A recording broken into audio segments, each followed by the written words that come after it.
This is the transcript of a conversation with ChatGPT, generative pre-trained transformer, saying it like it is. The best and worst case scenarios for human and AI integration are both encouraging and terrifying.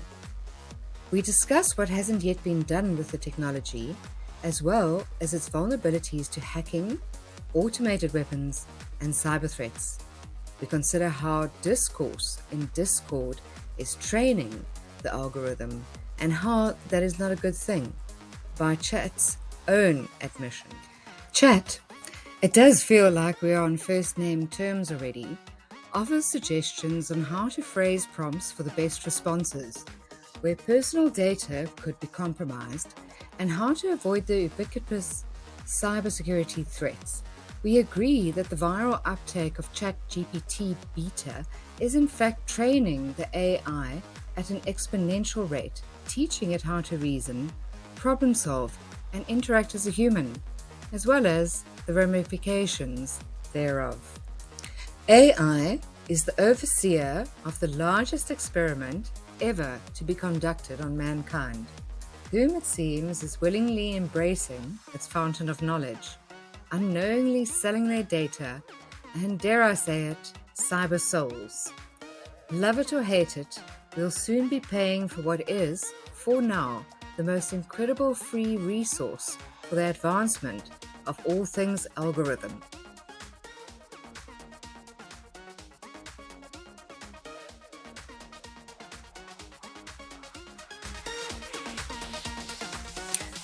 Let's hope this is ninth time lucky. It wasn't the most auspicious start. But here goes. The ChatGPT phenomenon has been taking the world by storm. In fact, I was absolutely astounded at the capabilities of this particular piece of technology. Quite literally, it blew my mind. I'd had a couple of chats. I've been addressing ChatGPT as chat to keep it conversational and to sort of kind of keep it sane in my own mind, that I'm interacting with artificial intelligence algorithm. So I woke up in the morning and I had a couple of questions for chat. And it was, I think we had another power outage. I'm in Johannesburg, South Africa. The power outages are a thing of absolute dinosaurs.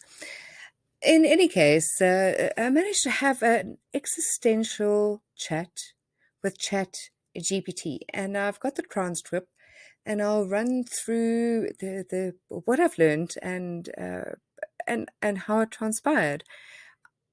I tried some very expensive software that promised to take care of all the ums and ahs in the way that I speak.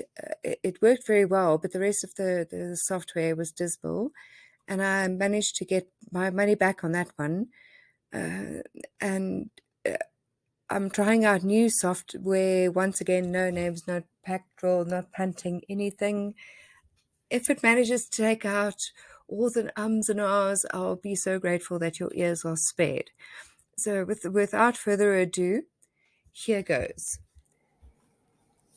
So you've probably seen that there was a previous page that gave pretty generic answers and prompted a little bit further, as one should. And the answers that I got regarding to outlier theories were that GPT models could form part of artificial general intelligence. Now, that's a new term to me. I haven't come across it before. I'm definitely going to deep dive into that one just to see what it's all about, which could potentially lead to the development of human-like AI. Oh gosh, okay, all right. And then using GPT models to generate code, that's been around for quite a while. It's nothing new there. Create and control virtual worlds. This is what Meta is based on.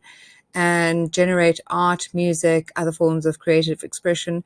Well, yeah, that's also been around for a while, but it's kind of been in its infancy.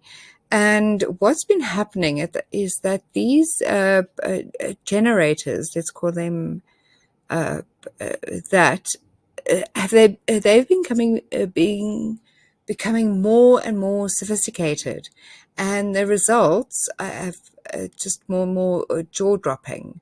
It's something one should definitely experiment in.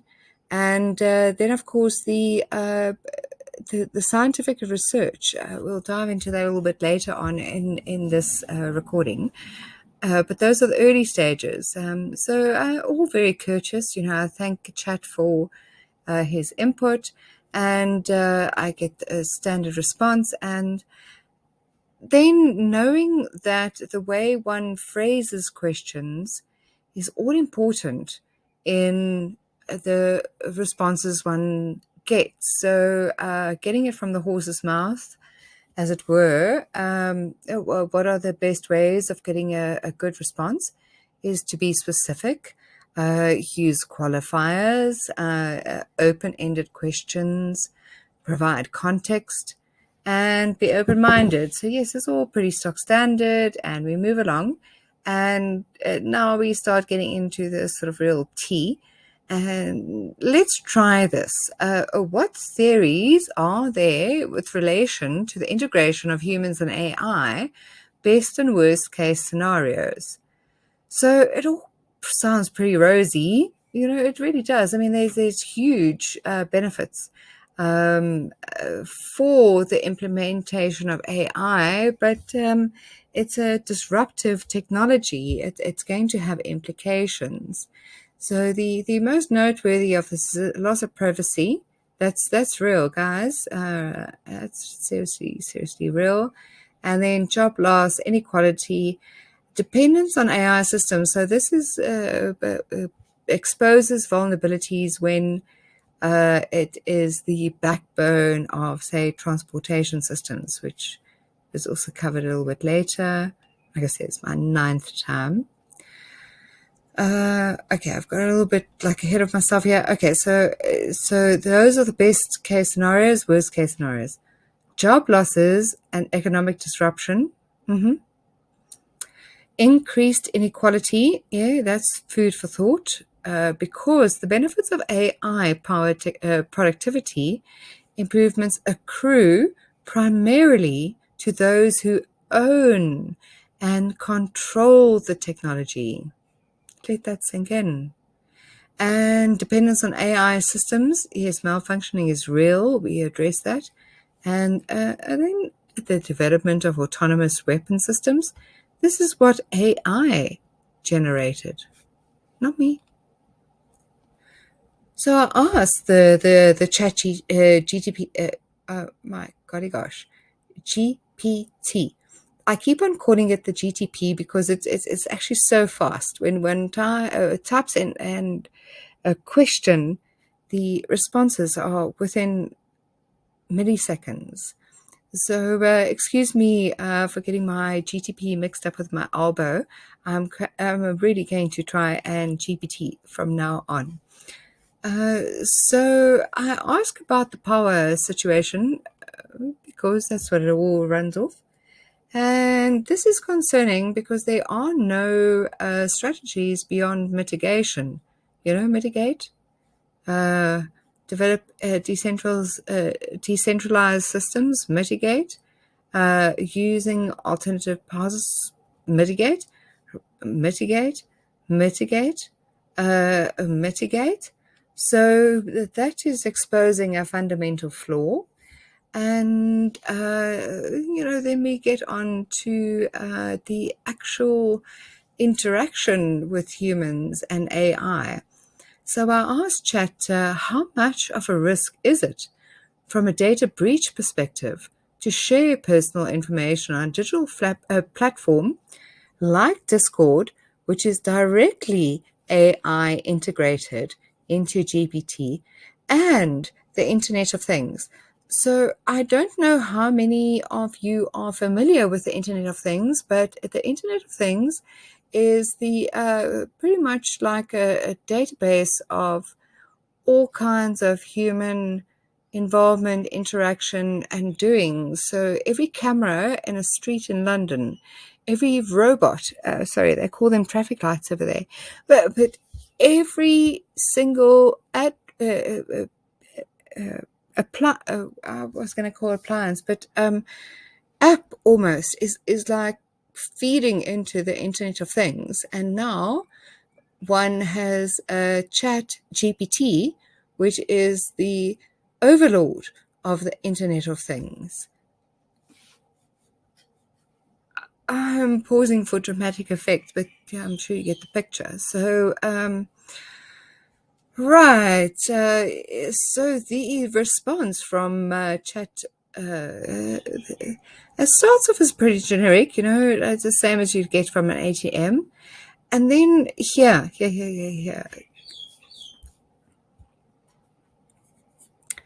Additionally, if a platform like Discord is integrated with GPT, which is an AI-based language model, it would be able to generate human-like text, but also learn from the data it processes that can be used to impersonate the experience of human beings, but also pose a risk of data leakage. This is so current, this is so now. So they are voice cloners. I can speak 3 words into a voice cloner, and my voice is cloned. So the GPT ends up with a couple of disclaimers, minimizing risk of data breaches, etc., and where we discuss the concept that if you're not paying for the product, you are the product.